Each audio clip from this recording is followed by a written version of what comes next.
J'espère que vous allez tous bien. Merci en tout cas d'être présents sur les antennes de Bâti Radio, Radio Territoria. Ravi de vous faire suivre cette 7e édition du Rénotour, 7e Ville Escale, un événement qui met en lumière les enjeux et solutions pour accélérer la rénovation énergétique sur le territoire. Nous sommes pour cette avant-dernière date accueillis à Toulouse dans les halles de la cartoucherie, ancien atelier industriel de production de pièces d'armement au cœur du quartier même de la cartoucherie.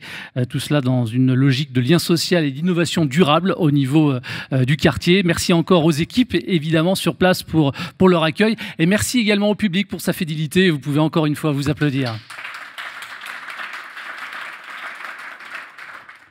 Alors, selon les projections, la rénovation énergétique pourrait générer jusqu'à 250 000 emplois supplémentaires en France d'ici à 2030. Encore faut-il former, attirer, évidemment, les talents vers ces métiers d'avenir. Recrutement, formation, accompagnement à la reconversion professionnelle. Eh bien, c'est le thème de cette 3e et ultime table ronde. À mes côtés, 3 invités que le public pourra directement interpeller en fin d'émission. Laura Rouffignac, bonjour. Bonjour. Coordinatrice du pôle Bâti Rénovation Envirobat Occitanie, un centre de ressources et de formation pour les pros du bâtiment. On aura évidemment l'occasion d'y revenir tout à l'heure. Catherine Gillet, bonjour. Bonjour. Pilote du programme C2E FIBAT, merci d'être présente. Et à vos côtés, Guillaume Legal, bonjour. Bonjour Jean-Baptiste. Chargé de mission territoriale Occitanie, Nouvelle-Aquitaine et Pays de la Loire au 3CA BTP. Bienvenue à tous les 3. Catherine Gillet, pilote du programme C2E FIBAT, je le disais à l'instant. Est-ce que vous pouvez nous dire en quoi consiste concrètement ce programme, à qui il s'adresse et comment, surtout, effectivement, ça fonctionne très concrètement? Alors, le programme C2E FIBAT, c'est un programme national financé au travers des certificats d'économie d'énergie qui vise à former les futurs professionnels et leurs enseignants et formateurs et les professionnels en activité autour de la rénovation énergétique. Donc, on a une cible formation, ce qu'on appelle formation initiale et une cible formation continue autour des professionnels travaux et des architectes ou des futurs professionnels travaux et des futurs architectes. Et donc concrètement, c'est un programme qui est financé au travers des certificats d'économie d'énergie avec un tour de table qui est assez conséquent puisqu'on a 5 ministères, donc logement, énergie, éducation nationale, culture et travail. On a les fédérations représentantes des professionnels du bâtiment, donc CAPEB, FFB, l'ordre des architectes. On a également le 3CA BTP à nos côtés. Et donc, on travaille collectivement sur la construction de formations. Ouais, et adapté au terrain. Adapté au terrain parce que c'est nous, on conçoit des formations. Et ces formations-là, et j'ai des témoins dans la salle, j'en ai plusieurs aujourd'hui, pas que Guillaume. Mais ces formations-là, elles sont conçues effectivement, elles sont testées en région, dans les lycées, dans les CFA ou dans les... récemment, on était à Lyon sur le projet autour de l'entretien des pompes à chaleur. Et donc, on conçoit les formations, on les teste en région auprès des cibles directement, des enseignants, des formateurs du 3CA BTP et tout ça. Et ensuite, on les met en main d'organismes de formation ou des enseignants et formateurs qui vont utiliser les ressources pour la formation initiale ou distribuer les formations, dispenser les formations pour la formation continue. Et pour répondre à la question, c'est comme ça qu'on fait briller les yeux des futurs professionnels ou des professionnels en activité. On a réformé en 1 an, 2 ans. Catherine peut témoigner, le 3CA aussi. Je pense qu'en 2-3 ans, là, sur ce dernier programme FIBAT, on fonctionne tous les 3-4 ans et on est renouvelé généralement. Croise les doigts. On a rénové, vraiment réformé la formation, que ce soit la formation des jeunes ou la formation des professionnels en activité. Sur la formation des jeunes, on conçoit des ressources en 3D, on conçoit des recherches de ponts thermiques sur ordinateur, on conçoit des maquettes numériques et tout ça pour effectivement que les enseignants et formateurs disposent de ressources de la rénovation énergétique, des enjeux de la rénovation énergétique jusqu'à la mise en œuvre terrain. Donc c'est vraiment des banques de ressources qui sont hyper riches. Ensuite, pour les professionnels en activité, il y a une petite actualité. Donc celle-ci, c'était mi-avril, fin mars, mi-avril. Donc il y a une évolution des connaissances, compétences qui sont attendues du responsable technique RGE, qui vont arriver, des nouvelles connaissances qui vont être attendues au 1er octobre 2025. Et on a 6 mois, enfin là jusqu'à octobre, pour préparer les futures formations, qui ne sont plus les formations Rénov généralistes de 3 jours, telles que vous les connaissiez. C'est quoi le changement? Alors maintenant, ça va être justement des formations beaucoup plus axées sur la qualité de travaux. On joue avec les professionnels sur les anomalies pathologies rencontrées lors des travaux, grâce notamment à la banque de photos et de ressources AQC. Et à partir de ces jeux autour des anomalies pathologies, on va leur mettre en évidence les guides, les bonnes pratiques de la rénovation énergétique pour éviter ces écarts et ces pathologies. Donc on travaille sur la qualité de travaux. C'est vraiment quelque chose qui est complètement différent des formations, de la formation historique Rénov, ou des modules 1 et modules 2 pour ceux qui connaissent ces terminologies. Et ça va être adapté. Il y aura une formation transverse d'une journée et il y aura des formations spécifiques, plus en lien avec les catégories de travaux sur lesquelles les professionnels interviennent. Donc ITI, donc ITE. Donc voilà.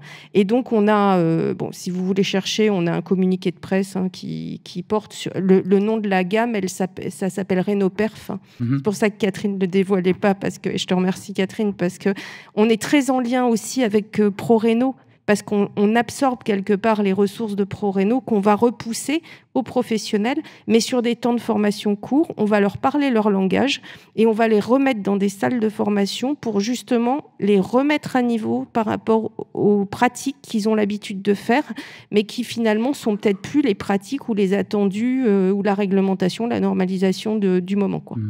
On parlait de formation adaptée aussi aux régions. C'est quoi les spécificités locales ou régionales ici en Occitanie, en Haute-Garonne? Alors, je ne saurais pas exactement vous dire les spécificités de l'Occitanie. Ce que je sais juste vous dire, c'est que nos formations, quand il y a lieu de traiter des spécificités, par exemple pour les architectes qui sont beaucoup concernés, ou pour le bâti ancien et tout ça, pour les modes constructifs, on va les embarquer. Voilà, donc on va avoir, par exemple, pour les architectes, on a conçu une espèce de carte de France qui les renvoie vers des ressources différenciées selon la région dans laquelle ils sont, quoi. On aura l'occasion aussi d'y revenir tout à l'heure avec Guillaume. Laura Rouffignac, coordinatrice du pôle bâti et rénovation Envirobat Occitanie. Vous pilotez ce pôle bâti et rénovation. Comment est-ce que vous soutenez concrètement les pros de la rénovation, justement, dans la région Occitanie? Déjà, en tant que centre de ressources, donc on a construit avec l'ensemble de l'association une grande bibliothèque sur plusieurs thématiques, pas que la rénovation, d'ailleurs plein de thématiques très transverses comme le réemploi, les matériaux bio, géosourcés, la biodiversité, la gestion de l'eau, et puis la thématique de la rénovation qui est aussi, elle, très transverse. Et donc on a une bibliothèque très complète sur plein de thématiques, le bâti ancien, le confort d'été, la rénovation globale, les règles de l'art. L'idée est aussi de relayer la documentation d'autres professionnels, d'autres réseaux, et du coup de centraliser l'ensemble des informations, toujours disponibles pour les professionnels du monde de la rénovation, et pas que ceux qui ne connaissent pas non plus, qui sont de la construction neuve, par exemple.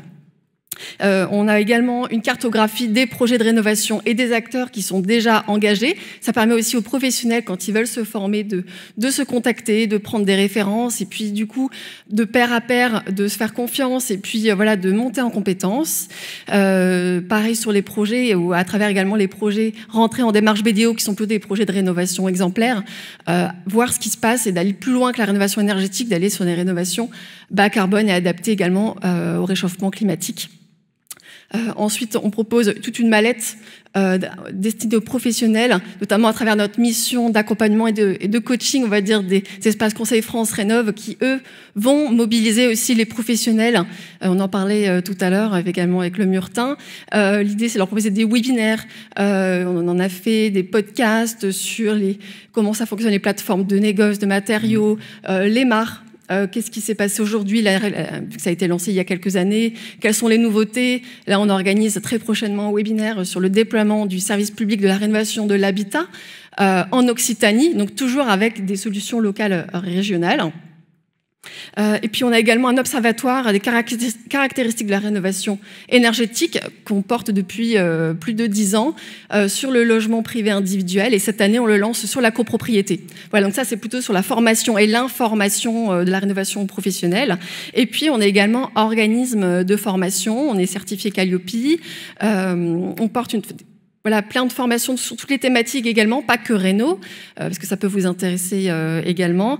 Aujourd'hui, on propose des formations plutôt courtes en inter et en intra, destinées donc aux maîtres d'ouvrage, aux maîtres d'œuvre, aux entreprises, ça peut être aux professionnels de l'immobilier comme les syndics, j'en ai entendu parler également tout à l'heure. Aujourd'hui, on propose 2 formations sur la rénovation, une sur les fondamentaux du bâtiment durable, donc qui s'applique autant sur la construction que sur la rénovation, avec plein d'exemples des thématiques environnementales, comment mener un projet de manière vraiment opérationnelle. Une formation également sur la gestion durable du parc bâti existant, plutôt à destination des gestionnaires de patrimoine, donc plutôt public et privé, bailleurs, collectivités. Et puis ensuite, on est en train de créer un parcours de formation sur la rénovation aujourd'hui, on a plein d'idées, mais on est en train de le mettre en place et on vous en parlera certainement en fin d'année avec un parcours d'initiation à la rénovation. Comment on fait? Une formation sur le diagnostic, qui est un peu la voûte d'un projet. Et puis aussi, on va réfléchir également à des solutions d'adaptation du bâti existant au confort d'été. Ça, aujourd'hui, il y a urgence. Et puis ensuite, on organise plein d'événements également pour informer en continu tous les professionnels.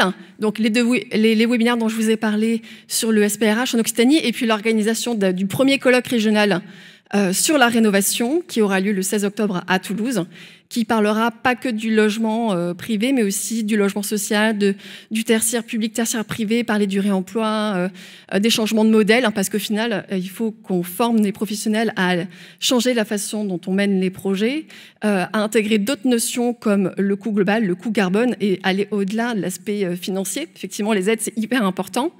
Mais si on va plus loin, la rénovation aujourd'hui est la solution pour répondre à tous les enjeux énergétiques, climatiques et sociétaux d'aujourd'hui. Les formations que vous proposez, elles sont accessibles donc à tout type de professionnels? Oui, tout à fait. Il peut le faire donc en inter, en intra, si c'est pour former une entreprise. Elles ont des prix extrêmement attractifs. Elles se font sur 1 à 2 jours. Et puis si les entreprises et les professionnels sont adhérents également à notre association, elles ont le droit à des tarifs privilégiés. Ok. Et ces formations, elles sont dispensées par qui? Elles ont été réalisées comment? Elles sont construites par des experts, des professionnels de la région. Ça peut être des maîtres d'œuvre, des architectes, des bureaux d'études, des artisans qui sont formés. Donc c'est une formation dispensée par des pros aux professionnels. Et des formations comme ça qui sortent du lot, qui sont particulièrement demandées? Oui, le réemploi, effectivement, notamment sur la prescription également du réemploi, qui est un vrai gisement également au niveau de la rénovation. Et puis on a également la formation gestion durable du parc bâti, qui a rencontré un succès auprès des bailleurs. Ok. Super. Guillaume Le Gall, je me tourne vers vous maintenant. Vous êtes chargé de mission territoriale Occitanie, Nouvelle-Aquitaine et Pays de la Loire au 3CA BTP. Est-ce qu'on peut rappeler, déjà peut-être dans un premier temps, c'est peut-être bien de commencer par là, mais le rôle du 3CA BTP et comment est-ce que vous contribuez quelque part au développement des compétences dans le secteur du bâtiment et notamment dans le sujet qui nous concerne, la rénovation énergétique? Alors, 3CA BTP, c'est le comité de concertation et de coordination dans l'apprentissage, bâtiments et travaux publics.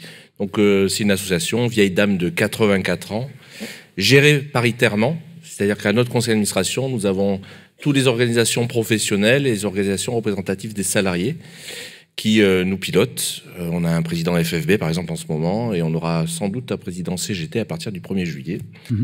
On est une centaine de personnes. Nous étions, on va dire, l'animateur pédagogique des BTP CFA ou des CFA du bâtiment jusqu'à la réforme de 2018 sur la liberté de choisir son avenir professionnel. Aujourd'hui, notre offre de service s'adressait à 120 CFA avec des CFA associés. Aujourd'hui, on s'adresse à 1200 CFA plus tous les organismes de formation continue sur tout le territoire national et dans les DROM. On fait quoi ? Eh ben, on accompagne les organismes de formation et d'apprentissage à améliorer la qualité de leur formation.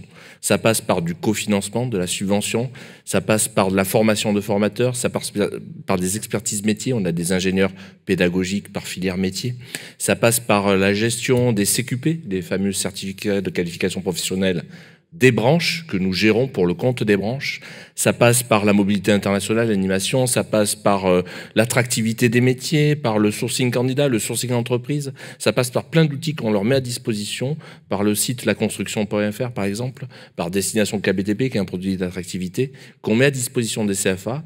C'est gratuit, c'est l'argent des entreprises, c'est une cotisation obligatoire inscrite dans le Code du travail et négociée dans les conventions collectives du bâtiment et des travaux publics. C'est ça notre action depuis 84 ans maintenant.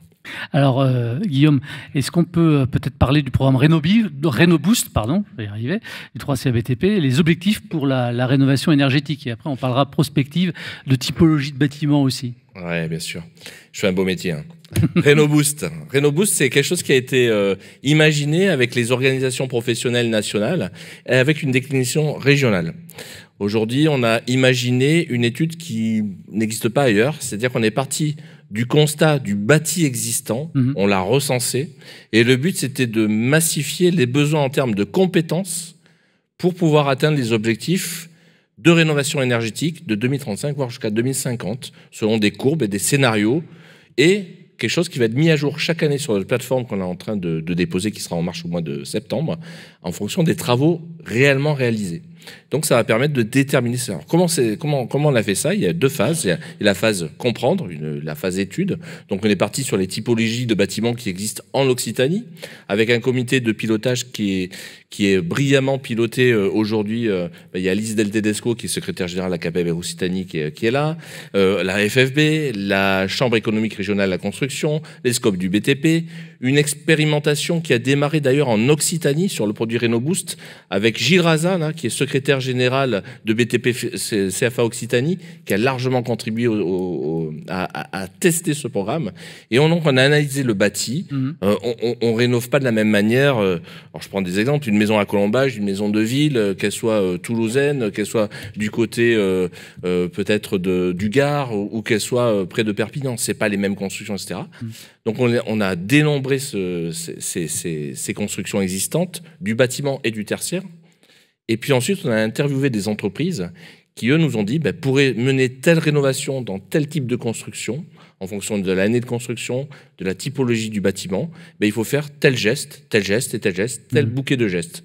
De ces bouquets de gestes, on a déterminé des compétences à mettre en œuvre, et on a proposé au comité de pilotage qui pilote, on en est déjà au 10e depuis 2 ans en Occitanie, on a fait un top 6 des compétences complémentaires ou supplémentaires à mener sur le territoire en fonction de la cartographie de l'offre de formation, des ouvriers qui sont en poste actuellement, qui vont être recrutés d'ici 2035 ou d'ici 2050, du turnover, etc. Alors, on va parler dans un instant du top 6, ici, effectivement, dans la région Occitanie. Mais c'est quoi la typologie dominante des bâtiments ici ? Aujourd'hui, on a plutôt comme on le disait tout à l'heure, c'est plutôt des maisons dans le milieu rural, des maisons qui sont plutôt anciennes, qu'il va falloir rénover sur de l'isolation, sur beaucoup d'isolation, sur les fermetures. Et puis dans les villes, c'est vrai que c'est plutôt du collectif, en fonction des bassins de villes, de l'impact qu'a eu le temps sur le bâtiment collectif, de la date de construction. Ce sera plutôt de l'isolation thermique par extérieur. C'est plutôt ça. Mais on a tout type de rénovation existante sur le patrimoine riche de l'Occitanie. Donc, si on parle du fameux top 6 de ces compétences... Je vais vous parler de compétences supplémentaires ou complémentaires. On n'est pas sur des masses et des masses. Aujourd'hui, l'Occitanie se porte bien sur les emplois en Occitanie. Sur l'outil de formation, il est assez performant, malgré le nombre important de départements que vous avez dans la région. Donc aujourd'hui, des compétences de chauffagiste, c'est les plus demandées, notamment sur le bâtiment, des compétences de plomberie sur la VMC, des compétences de façadier pour faire de l'ITE, des compétences d'électricien, de la maîtrise d'œuvre pour coordonner les travaux, qui ne seront pas des métiers à part entière, ce seront des compétences qui vont être déployées par les entreprises avec des ouvriers déjà expérimentés. On ne va pas créer encore de nouveaux postes. Et puis, tout ce qui est menuiserie, fermeture. On retrouve je vous ai donné dans l'ordre, on retrouve ce top 6 dans l'ensemble des régions. C'est l'ordre qui change. D'accord. Ah oui, c'est Voilà. juste ça. Oui. Après, c'est des typologies de construction qui sont différentes, des techniques différentes, mais si on parle que métier, c'est souvent les mêmes. Vous mettez des dispositifs en place aussi pour faciliter la reconversion professionnelle? Oui, alors nous, on accompagne d'abord les centres de formation continue et surtout les centres de formation d'apprentissage. Et donc, dans ce Redoboost-là, il y a une phase agir. Donc, on l'a commencé il y a pas moins de 2 semaines, où ce même groupe de pilotage qui pilote Redoboost en Occitanie commence à réfléchir sur c'est quoi la suite. On a les données, on va les mettre à jour. C'est quoi la suite? Ça va être peut-être d'acculturer. Ça va être peut-être de commencer à recenser, d'avoir une vraie cartographie de l'offre de formation sur les métiers concernés en Occitanie, et peut-être d'imaginer, quel que soit l'organisme de formation, qu'il soit CFA ou organisme de formation continue, d'imaginer des petits modules tels que vous avez présentés, qu'on va peut-être utiliser chez vous, complémentaires, et accompagner les organismes de formation à les monter, ces petits modules, pour déjà former les salariés du bâtiment sur la formation complémentaire ou supplémentaire, et ensuite peut-être aller amener de la main-d'œuvre nouvelle. Et là, on est sur un outil d'attractivité. Et ça, c'est vraiment le cœur de la cible du 3CA BTP, c'est attirer les jeunes, parce que ce sont nos mandataires qui l'ont demandé, les organisations professionnelles. Aujourd'hui, même s'il y a une crise dans le BTP, si on veut qu'il n'y ait pas de trou dans la raquette dans quelques années quand ça va reprendre et repartir, eh bien, il faut former des jeunes, des apprentis, des adultes et faire de la reconversion. Catherine Gillet, pareil, attirer les jeunes, c'est une de vos missions? Oui, oui, tout à fait. On travaille avec l'éducation nationale et le 3CA BTP sur des campagnes comme on peut. En ce moment, on a un partenariat avec l'ONICEP. Et en fait, on travaille aussi avec l'ADEME qui a pas mal d'outils pour les jeunes. Et l'idée, c'est d'attirer les jeunes en leur montrant les ressources qu'on conçoit et comment ils vont être formés différemment. Plutôt que, c'est plus la formation classique, c'est une formation autrement. Et donc l'idée, c'est de l'attractivité par cette formation autrement. Ok. L'attractivité aussi, c'est quelque chose qui vous implique, j'imagine, vous concerne? Oui, et puis nous, en tant que réseau d'acteurs du bâtiment durable, effectivement, on arrive à embarquer la nouvelle génération, effectivement, qui est très concernée déjà, et qui a les mêmes valeurs, effectivement, que nous sur les sujets de transition écologique. Donc, effectivement, nous embarquer les gens, c'est pas la difficulté. Par contre, c'est comment on arrive à embarquer les professionnels, effectivement, qui sont déjà engagés dans la filière de la construction et de la rénovation. Comment on arrive à leur montrer, effectivement, l'enjeu aujourd'hui d'aller vers la rénovation. Et ceux qui, notamment, avaient l'habitude de faire des projets depuis des décennies, comment ils doivent changer leur façon de faire. Et pour nous, c'est surtout ça l'enjeu. Merci à tous les trois d'avoir gentiment répondu à l'invitation et à mes questions. Merci de nous avoir suivis. Un programme qui est disponible en replay sur Bâti Radio et Radio Territoria. On se retrouve dans un instant. À tout de suite.